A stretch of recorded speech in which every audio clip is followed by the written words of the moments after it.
Tous et bienvenue au live du mardi 28 août du groupe Révèle ta valeur et illumine ta vie. Alors aujourd'hui, vous allez apprendre comment vous détacher du regard des autres pour vous aligner et pour vivre en accord avec vous-même. Alors comme d'habitude, je vais vous partager des éléments qui vont vous servir à sortir d'un mécanisme de dévalorisation afin de pouvoir créer en conscience ce que vous voulez vraiment vivre. Et comme tous les mardis, eh bien on se retrouve en live à 10 h et aujourd'hui je vous partage un maximum de conseils pour explorer ce qui se passe lorsque vous restez dans la dépendance du regard des autres. Nous verrons comment sortir de cette prison invisible et comment vous aligner sur la personne que vous êtes. Vous allez découvrir 3 solutions qui vous permettront de vous aligner et de vivre en accord avec vos propres valeurs de façon beaucoup plus intense, joyeuse et passionnée. Alors notre objectif, c'est donc aujourd'hui de vous aider à vous aligner et à ne plus vous soucier du regard des autres. Alors bonjour Véronique, toujours présente, toujours fidèle. Alors, je vais commencer par me présenter assez rapidement pour les personnes qui verraient en les replays et qui ne me connaissent pas. Depuis l'âge de 15 ans, j'ai découvert des outils de connaissance de soi et j'ai toujours été attirée toute ma vie en fait par tous les outils de connaissance de soi. C'est ainsi qu'aussi à l'âge de 17 ans, 2 ans plus tard, j'ai découvert un livre de graphologie et je me suis jetée dessus pour commencer à étudier. Je ne savais pas ce que c'était et j'ai découvert donc cette lecture du caractère par l'écriture. Donc c'est un métier que j'ai exercé en fait pendant de nombreuses années et par la suite ou en même temps, j'ai été très attirée par tous les outils qui utilisent le langage symbolique. Parce que la graphologie, c'est l'étude de l'écriture, donc ça utilise le langage symbolique. Mais j'avais très envie d'apprendre aussi l'astrologie et le tarot de Marseille, qui sont 2 outils de langage symbolique. Alors, lorsque j'exerçais ce métier de graphologue, je me suis rendu compte que mon activité, en fait, me protégeait de la relation directe avec les autres, parce que je me sentais assez mal à l'aise dans cette relation et j'avais des peurs. Et je me suis rendu compte que ce métier me protégeait car j'exerçais en solitaire, hein, bien sûr. Et j'ai ressenti une forme d'insatisfaction, j'avais la sensation d'être trop repliée sur moi et je me rendais compte que je ne pourrais pas vraiment m'épanouir si je continuais comme ça. Donc il y avait une forme de dévalorisation aussi intérieure qui m'empêchait de m'épanouir. Alors tout ça, ça m'a poussé il y a 10 ans à donc explorer cet outil du tarot de Marseille que j'aime énormément, en créant un blog sur le tarot, des formations en ligne, des ateliers, etc. Et grâce à ça, je me suis plongée dans ma créativité avec énormément de plaisir et j'ai pu partager ma passion du tarot. Donc j'avais le sentiment de me valoriser, de retrouver du plaisir à la relation à l'autre et j'ai pu accompagner des centaines de personnes en les aidant à trouver leur propre lumière, leur propre éclairage à travers la pratique du tarot. Donc ça a été un succès, je continue toujours à exercer cette activité bien sûr. Toute cette activité, ça m'a révélé une créativité que je ne connaissais pas vraiment, quoique pour exercer le métier de graphologue, il faut quand même être créatif aussi. Alors, je vois que vous êtes arrivée, Catherine, bonjour Isabelle, bonjour Muriel. Peut-être que d'autres personnes vont arriver. Merci de votre présence. Alors, aujourd'hui, donc, je vais vous parler de l'alignement qui est si essentiel pour sortir de la dévalorisation et pour créer en conscience eh bien, ce que vous avez envie de vivre. Alors, voyons comment ça marche. Est-ce que vous avez, vous-même, eu cette impression d'être enfermé comme dans une prison invisible qui est celle du regard des autres? Bon, c'est très courant, hein, on a tous ressenti ça plus ou moins. Et cette prison, en fait, elle vous empêche de vivre pleinement et de suivre votre propre chemin, de réaliser vos rêves. Alors nous allons voir comment en sortir et comment commencer à vivre selon vos propres valeurs. Alors les choses pourraient se présenter de cette manière. Vous êtes assis dans une pièce, entouré de personnes que vous connaissez ou non, mais que vous respectez, mais au fond de vous, vous ressentez une sensation comme de vide. Pourquoi? Eh bien parce que malgré toutes vos tentatives de plaire aux autres, de répondre à leurs attentes, vous avez l'impression de ne pas vivre à votre propre vie. Vous vous conformez, vous vous adaptez, mais vous vous éloignez de ce qui est vraiment important pour vous, à savoir vos valeurs, vos propres valeurs. Vous ressentez chaque jour cette pression, cette peur du jugement, et c'est une crainte de ne pas être à la hauteur des attentes des autres. Vous vous demandez ce que vont penser les autres, et vous vous demandez peut-être si vous allez les décevoir. Ces pensées vous paralysent et vous finissez à la longue par ne plus savoir ce que vous voulez vraiment, ce qui est important pour vous, parce que vous êtes profondément préoccupé par les attentes des autres. Alors le résultat, c'est que vous vous sentez perdu, insatisfaite, peut-être même en colère contre vous-même, de ne pas oser vivre la vie que vous voulez vraiment. Alors c'est aussi courant de croire que le bonheur des autres dépend de vos actions. À ce moment-là, on se sent responsable de répondre aux attentes de tout le monde, même si cela signifie s'éloigner de ce qui nous fait vibrer. Et quand vous vivez ainsi, eh bien, chaque jour, ça ressemble à une bataille entre ce que vous désirez réellement et ce que vous croyez que les autres attendent de vous. Donc cette peur de déplaire ou de ne pas être à la hauteur devient une obsession et finalement, vous en venez à douter de vos propres valeurs. Et vous risquez alors de perdre de vue ce qui est essentiel pour vous et de vivre une vie qui n'est pas la vôtre et qui est dictée par le regard des autres plutôt que par votre propre choix. Alors il y a des croyances. Vous pourriez avoir certaines croyances comme « si je vis selon mes valeurs, je vais décevoir l'autre ou je vais perdre son approbation ». Ou encore « les autres savent mieux que moi ce qui est bon pour moi », ce qui est totalement faux bien sûr. Ou encore « je ne peux pas être heureuse si je ne réponds pas aux attentes des autres ». Mais nous allons voir aujourd'hui qu'il est tout à fait possible de changer ça. Parce que, eh bien, si vous ne changez rien, eh bien, vous risquez de vous perdre. En vivant constamment sous le regard des autres, vous risquez de perdre de vue qui vous êtes vraiment, vos désirs et vos rêves. Et vous finissez par vivre une vie qui ne vous appartient pas. Une autre conséquence, c'est que vous vivez une insatisfaction chronique, un sentiment d'insatisfaction. Et puis une troisième conséquence, c'est que vous allez bloquer la réalisation de vos objectifs. Si vous continuez à vous laisser guider par les attentes des autres, eh bien, vous risquez très fort de ne jamais atteindre vos véritables objectifs. Et vous pouvez passer bien sûr à côté des opportunités qui seraient là pour vous.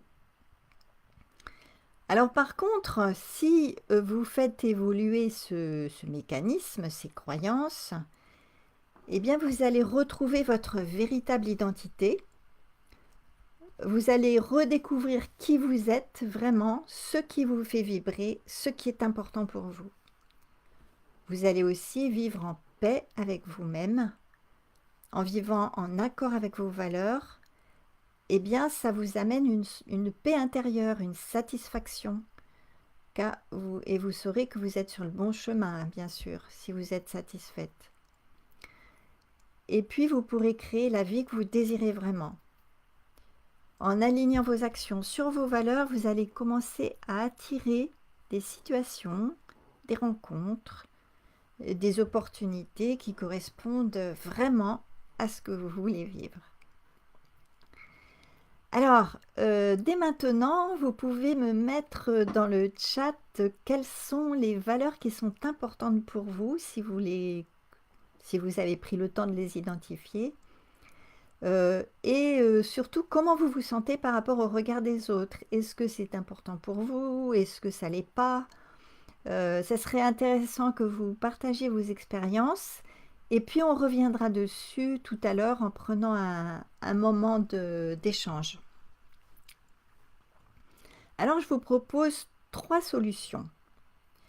La première, pour vous détacher du regard des autres et de vivre en accord avec vos valeurs, eh bien, c'est de reconnaître et d'accepter pleinement ce qui est important pour vous. En effet, les valeurs, ça correspond simplement à ce qui est important pour soi. Alors souvent, la raison pour laquelle le regard des autres a du pouvoir sur vous, c'est que vos propres valeurs ne sont pas clairement définies. Ou bien que vous n'avez pas vraiment accepté ces valeurs comme légitimes. Donc, ça peut prendre un peu de temps d'identifier ses propres valeurs, mais c'est hyper important. Alors, ça peut aussi sembler très simple, mais en réalité, c'est un processus profond qui demande un temps d'introspection. Donc, prenez le temps de réfléchir à ce qui vous fait vibrer, ce qui vous anime vraiment. Quelles sont les convictions qui vous définissent? Quelles sont les priorités? Ce qui vous rendrait vraiment heureuse et épanouie. Alors, il y a beaucoup de gens qui croient que leurs valeurs devraient être approuvées ou validées par les autres pour être valables. Donc, ils se disent, si mes valeurs ne sont pas partagées par la majorité, elles n'auront pas de poids. Mais en vérité, c'est que vos valeurs sont le reflet de votre identité unique. Donc, elles n'ont pas besoin d'être acceptées par les autres pour être valides. Il n'y a que vous qui savez ce qui vous fait vibrer vraiment. Alors, partagez-moi si quelques-unes de vos valeurs. Alors, il ne s'agit pas de valeurs abstraites, parce qu'on va parler de la liberté, l'amour, etc. Mais c'est assez générique. Si vous partagez vos valeurs, c'est vraiment des choses concrètes qui vous font vibrer. Ça, c'est important pour moi. C'est important pour moi de penser, de faire, etc. Alors, par exemple, si je vous parle de mes propres valeurs, je vais vous dire la connaissance et l'apprentissage du fonctionnement humain. J'ai toujours eu envie d'apprendre ça. L'aide que je peux apporter aux autres aussi, pour moi, c'est très important. Ça me donne une satisfaction. Il y a l'harmonie dans mes relations aussi. Et il y a une valeur aussi qui est ma propre discipline de vie. Disons que ça passe par des choses que je fais tous les matins en me levant, après m'être levée et qui sont importantes pour moi. Voilà, il y en a bien d'autres, mais c'est pour vous donner des exemples. Donc vos valeurs correspondent vraiment à ce que vous aimez, ce qui est important pour vous et surtout ce qui vous fait vibrer, ce qui vous fait plaisir.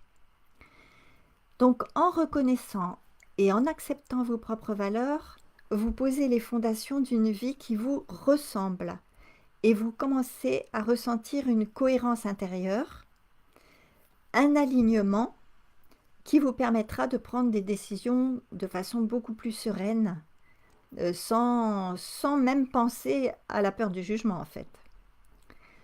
Donc vous allez vous rendre compte que la validation extérieure devient vraiment très secondaire lorsque vous êtes en paix avec vous-même. Alors parlons de la deuxième solution. La deuxième, c'est pour vous détacher du regard des autres et vous aligner, c'est d'apprendre à vous affirmer et à poser vos limites. Donc poser ses limites, ça implique de savoir dire non.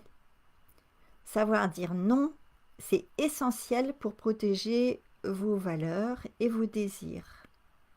Alors ça ne signifie pas que vous devenez égoïste, hein, bien sûr, mais ça signifie que vous prenez soin de vous, que vous vous respectez.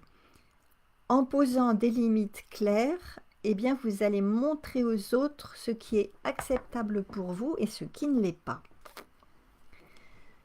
Le fait de vous affirmer ne signifie pas que vous allez être agressif ou que vous allez imposer vos idées à tout prix.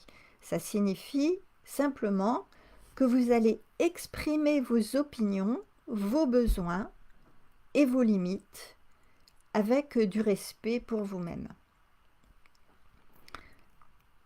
Alors, l'un des principaux obstacles à l'affirmation de soi, c'est la peur de déplaire, la peur d'être rejeté aussi. Et cette peur, elle peut être si paralysante que vous préférez rester en retrait ou vous conformer aux attentes des autres, même si ça va à l'encontre de vos propres valeurs.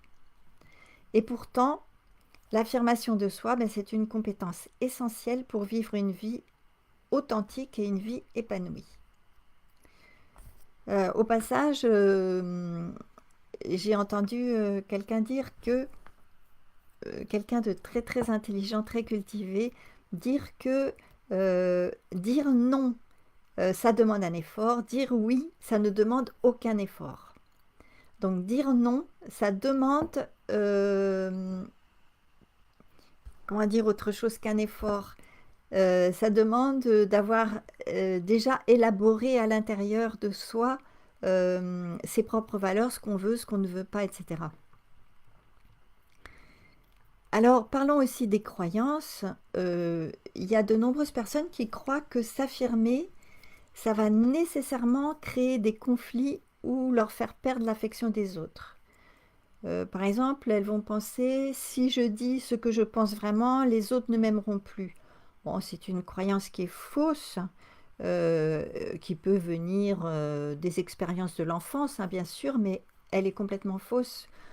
En réalité, s'affirmer avec respect, ça peut renforcer les relations, car ça montre que vous vous respectez vous-même et cela invite les autres à faire de même. Alors vous pouvez aussi le croire que le fait de dire non va vous rendre impopulaire, mais en réalité, ça renforce vos relations, car les autres apprennent à respecter vos limites. Alors en apprenant à vous affirmer, vous allez gagner en confiance et en estime de vous-même. Vous commencez à vivre en accord avec vos valeurs, avec ce qui est important pour vous. Et ça va diminuer le stress, le sentiment d'inconfort que vous ressentez lorsque vous vous conformez aux attentes des autres. Alors vous créez également des relations beaucoup plus authentiques et équilibrées qui sont basées sur le respect mutuel. Et vous vous sentirez bien plus en confiance et en contrôle de votre vie. Alors parlons maintenant de la troisième solution. Eh bien, c'est une solution radicale qui consiste à suivre votre propre plaisir pour vous aligner à vos valeurs. C'est une manière puissante et souvent sous-estimée. Parce que cette solution, elle consiste à vous reconnecter à ce qui vous fait vraiment vibrer, ce qui vous apporte de la joie, du bien-être et du plaisir. En intégrant davantage de plaisir dans votre quotidien, eh bien vous vous rapprochez forcément de vos valeurs fondamentales. Alors, au niveau des croyances, eh bien, il est courant de croire que le plaisir est secondaire ou qu'il doit être sacrifié pour atteindre des objectifs plus importants ou des objectifs sérieux. Et beaucoup de gens pensent que s'accorder du plaisir, c'est égoïste ou irresponsable et qu'il est préférable de privilégier les devoirs et les obligations. Ça aussi, ça peut venir de réflexes acquis pendant l'enfance. Mais en suivant votre propre plaisir, Vous allez redécouvrir ce qui vous passionne réellement. Et on a tous quelque chose qui peut nous passionner. Vous vous reconnectez à vos désirs profonds, ce qui vous aide à identifier plus clairement vos valeurs et à les incarner dans votre vie quotidienne. Le plaisir, c'est un indicateur naturel qui est en accord avec vos valeurs. Lorsque vous vous engagez dans des activités qui vous procurent du plaisir, eh bien, vous vivez en cohérence avec ce qui est important pour vous. Vous êtes nécessairement aligné. Cela réduit le sentiment de devoir faire des compromis ou de vivre en contradiction avec vous-même. Ensuite, vous en êtes rendu compte certainement, c'est que le plaisir, c'est une source d'énergie. En intégrant plus de plaisir dans votre vie, eh bien, vous boostez votre motivation, vous créez de l'enthousiasme. Et vous êtes alors beaucoup plus vous avez envie de prendre des actions qui sont alignées avec vos valeurs. Car vous avez à ce moment-là une énergie très positive et une joie intérieure. Et enfin, eh bien, suivre votre plaisir, c'est un acte de respect envers vous-même. Cela montre que vous vous accordez la permission d'être heureux, ce qui renforce votre estime de vous et votre sentiment de valeur personnelle. Vous apprenez à vous prioriser. Et ça, c'est essentiel pour vivre en accord avec ses valeurs. Donc, en résumé, eh bien, suivre votre propre plaisir, ce n'est pas seulement un moyen de vous épanouir, mais c'est un chemin direct vers l'alignement avec vos valeurs. En vous permettant d'explorer ce qui vous fait plaisir, vous créez une vie plus joyeuse, plus authentique et surtout en harmonie avec vos aspirations profondes. Alors, il y a beaucoup de personnes qui croient qu'elles doivent adhérer à des valeurs dominantes de leur environnement pour être acceptées ou pour réussir. Mais ça, c'est très fréquent, hein. Elles pensent par exemple, si je ne fais pas comme tout le monde, je vais être mise à l'écart. Eh bien, cette croyance, ça vous pousse à ignorer vos propres besoins et à vivre selon les standards des autres, ce qui peut engendrer frustration et ressentiment. Donc, il y a toutes les modes, il y a toutes les ambiances, tout ce qui nous pousse à faire comme tout le monde. Et ça, c'est assez fort pour certaines personnes. Alors, en résumé, pour récapituler ces 3 étapes, 3 solutions, eh bien, nous retrouvons les 3 plans d'existence dont je vous ai déjà parlé. Sur le plan mental, vous allez identifier, reconnaître et accepter vos propres valeurs. Ça peut vous demander un petit moment pour aller les chercher si vous ne l'avez pas fait. Sur le plan instinctif, vous allez apprendre à vous affirmer, à dire non, à poser vos limites. Et sur le plan émotionnel, eh bien, vous allez apprendre à suivre votre propre plaisir. Voilà, donc c'est le moment de répondre à vos questions. Et alors, je vais regarder ce que vous avez mis. Alors, Véronique, j'ai eu beaucoup de mal à sortir d'un idéal mis en place dans l'enfance pour être aimée et ne pas blesser les autres. D'accord, donc aujourd'hui, eh bien, c'est parfait si tu le fais. Muriel, alors c'était valeurs soulager et guérir. Oui, alors il faudra que tu en trouves d'autres qui te concernent plus toi-même aussi.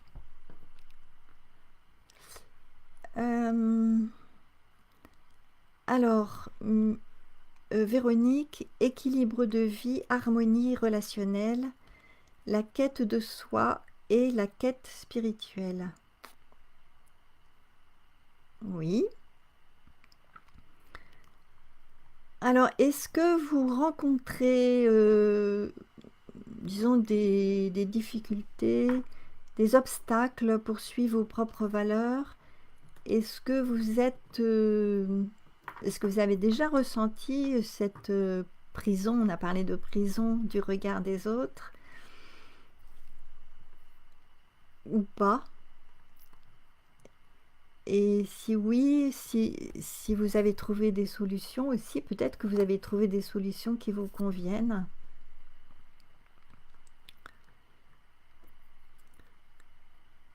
Alors,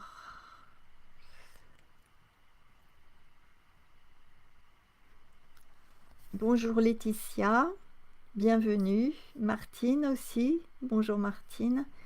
Alors, difficulté à dire non pour ne pas blesser ou rejeter l'autre. Oui, donc là, tu fais une confusion entre le fait de blesser l'autre et toi, parce que si c'est important pour toi de dire non pour écouter ton propre besoin, si la personne en face est blessée, c'est son problème. Mais il y a aussi une façon de le dire.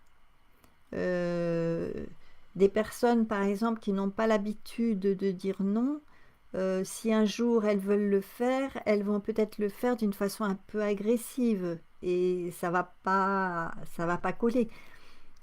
Donc,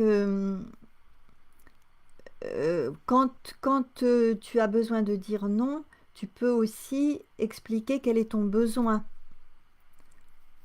Et à ce moment-là, je vois pas pourquoi l'autre serait blessé. Bon, Martine, si tu peux donner un exemple concret, on peut peut-être voir un peu plus loin.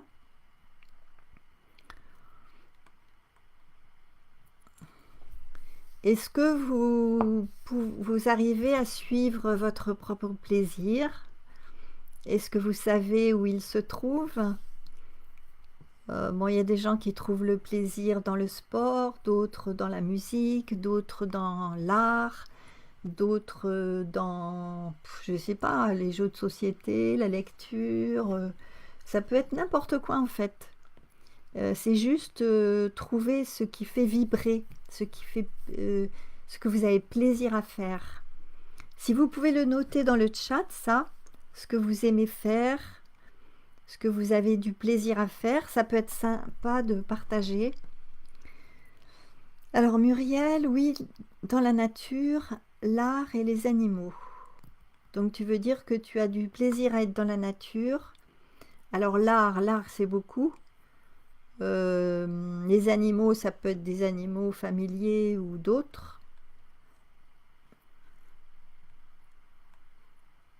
Alors, Martine, difficulté à terminer une relation amicale avec une personne manipulatrice. Une relation amicale, eh bien,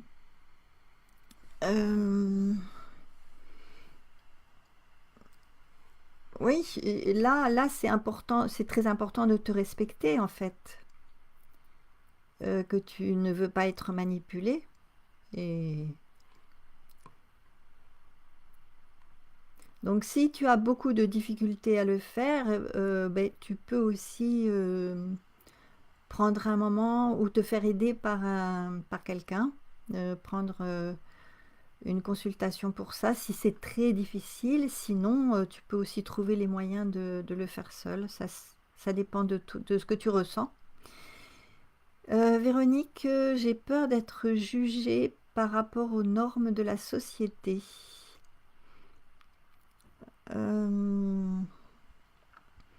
Est-ce que tu peux dire quel genre de normes de la société? Alors, Martine dit je ressens comme, mais t'as pas fini la phrase. Alors, Isabelle, plaisir à faire de la randonnée, oui. Véronique, plaisir à écrire de la poésie et à marcher dans la nature.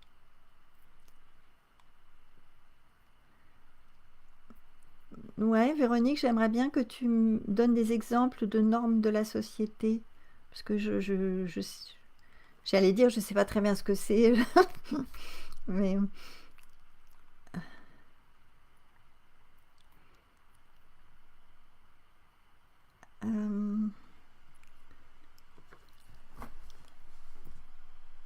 Donc si vous, bon par exemple Isabelle, si tu as plaisir à faire de la randonnée, bon ben j'espère que tu en fais, que tu te donnes ce temps pour toi.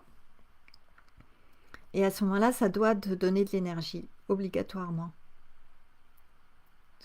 Te donner une sensation de bien-être en tout cas. Alors Muriel, je peins, ouais, d'accord. La peinture, ça aide à être vraiment dans le présent.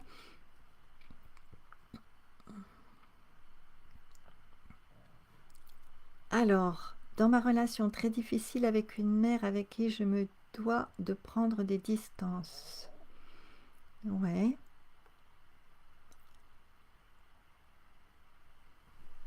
Ben oui.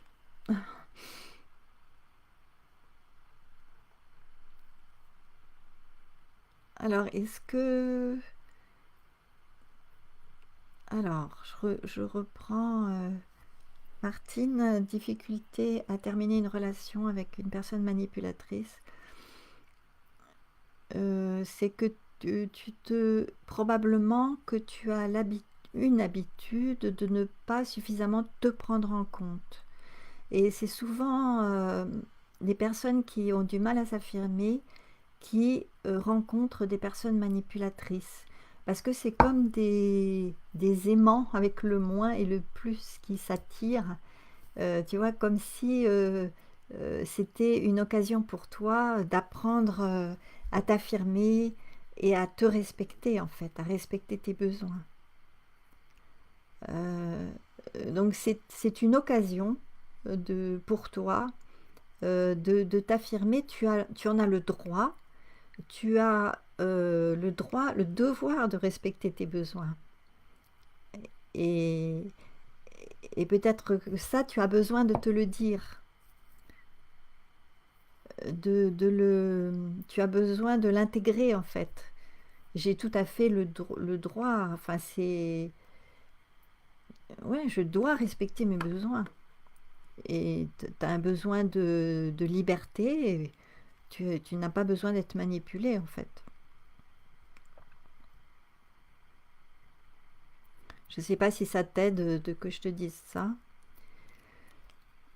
Alors, Catherine, dans le cadre de la contribution au monde, une fois ma valeur identifiée et incarnée avec plaisir, j'ai besoin de partager et là, ça pose parfois problème quand les autres n'adhèrent pas.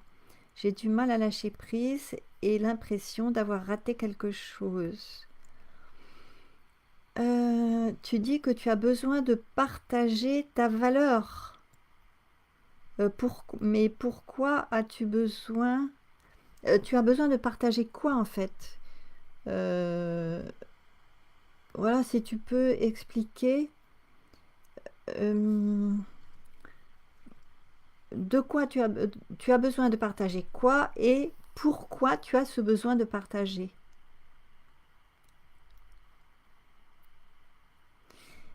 Alors, Isabelle, quelle est la différence entre se recentrer et être aligné?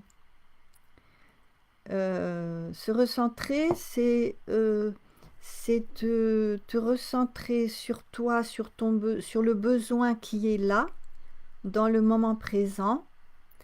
Être aligné, c'est être aligné sur tes propres valeurs, euh, sur les valeurs que tu as identifiées. Si tu es aligné, les choses se font facilement dans ton quotidien. Et si tu n'es pas aligné, euh, tu vas ressentir que tu as des obstacles, des choses qui ne marchent pas. Et donc à ce moment-là, tu peux te demander en quoi tu n'es pas aligné. Se recentrer, c'est plus ponctuel. C'est-à-dire que tu vas te centrer sur le besoin qui est là. Alors Martine, oui, cela m'aide, grand merci. Ben, merci à toi. Euh, alors Catherine, donc euh, oui, si tu as quand- il est possible que tu partages des choses et que ça t'amène et ça entraîne le fait que les autres n'adhèrent pas, comme si ton inconscient allait rechercher le fait que les autres n'adhèrent pas. Donc ça serait à creuser, tu vois, cette question que je te posais, ce que tu veux partager et pourquoi. Alors Catherine, ma valeur, quand par exemple elle est pour le bien collectif, exemple l'acceptation de la différence, racisme. Mais quel est ce besoin de partager? Est-ce que c'est que tu as envie que les autres adhèrent à tes valeurs, peut-être?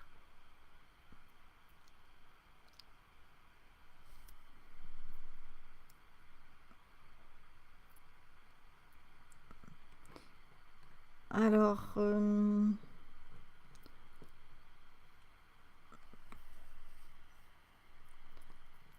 bon, là, il n'y a plus de... Je ne vois plus de messages. Donc, si vous avez encore des questions ou des partages, je réponds. Sinon, eh bien, je vais terminer.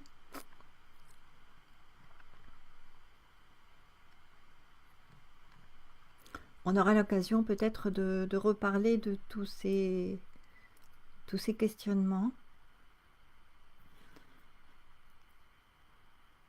Alors, je reprends euh, si, si je trouve d'autres questions.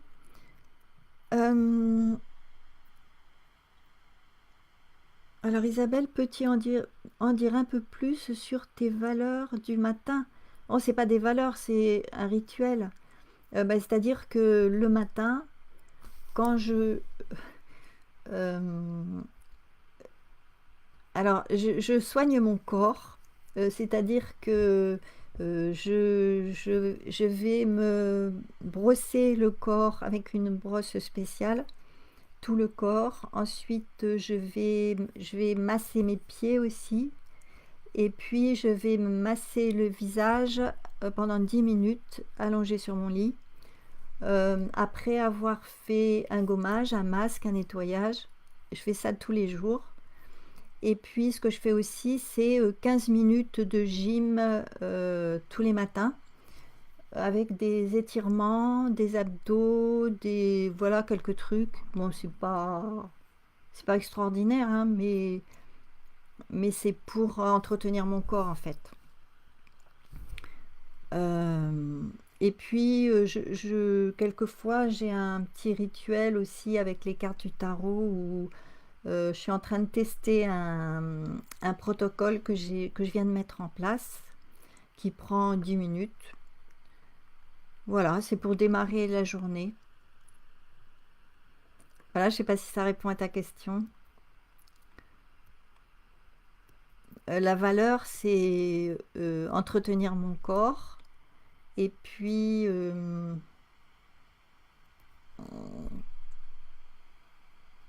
ouais, garder une forme de discipline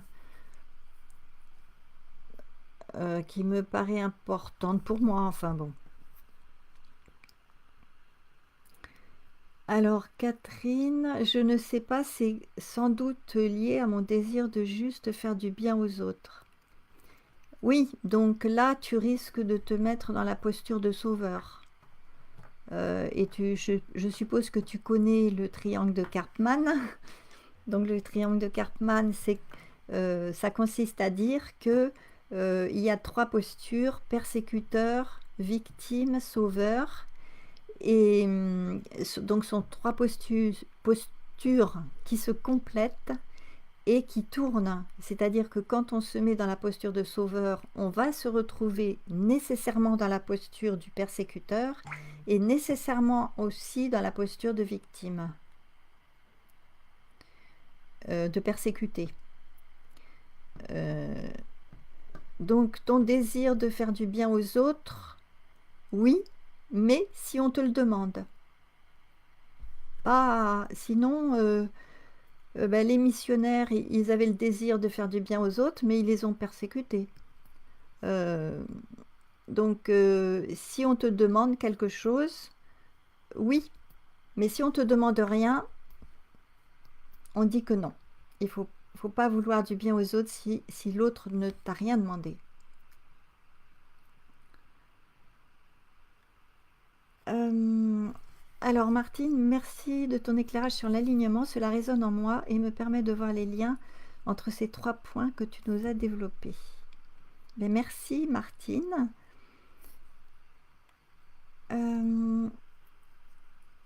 Alors oui Catherine, la posture du sauveur m'est très familière. Je travaille dessus pour n'y être que sur demande. Non, si on te demande de l'aide, tu n'es pas dans la posture de sauveur.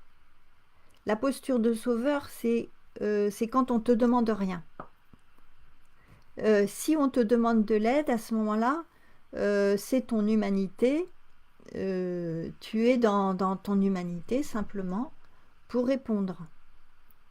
Mais c'est pas une posture de sauveur. Donc la posture de sauveur, tu mets une croix dessus. C'est non.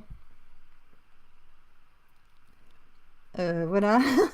Bon, c'est peut-être radical, mais c'est ce que je pense. Euh, et la motivation de ça, ça peut être l'enfant intérieur qui a besoin d'être sauvé et qui projette ça sur les autres, tu vois. Donc tu peux aller voir ton enfant intérieur, est-ce qu'il a besoin d'être sauvé, mais à ce moment-là, c'est toi, adulte, qui va y aller, qui va le, qui va le réconforter, le soigner, etc., quoi. Voilà. Bon,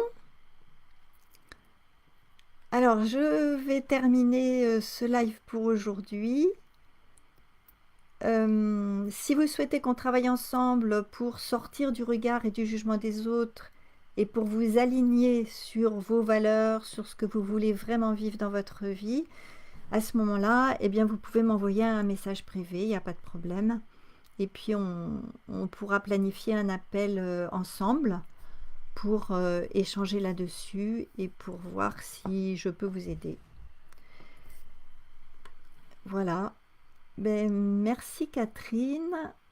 Si tu vas voir ton enfant intérieur. Et Stéphanie, je ne peux pas rester avec vous, mais je regardais en replay, ben, on a terminé. C'est terminé. Donc merci Stéphanie pour ta présence. Merci à toutes pour votre présence. Et ben, la semaine prochaine, nous aborderons un autre thème. Et donc vous aurez la surprise la veille du thème. Et je vous dis à mardi prochain, en vous remerciant encore pour votre présence et en vous souhaitant une très bonne journée. Voilà, à mardi prochain.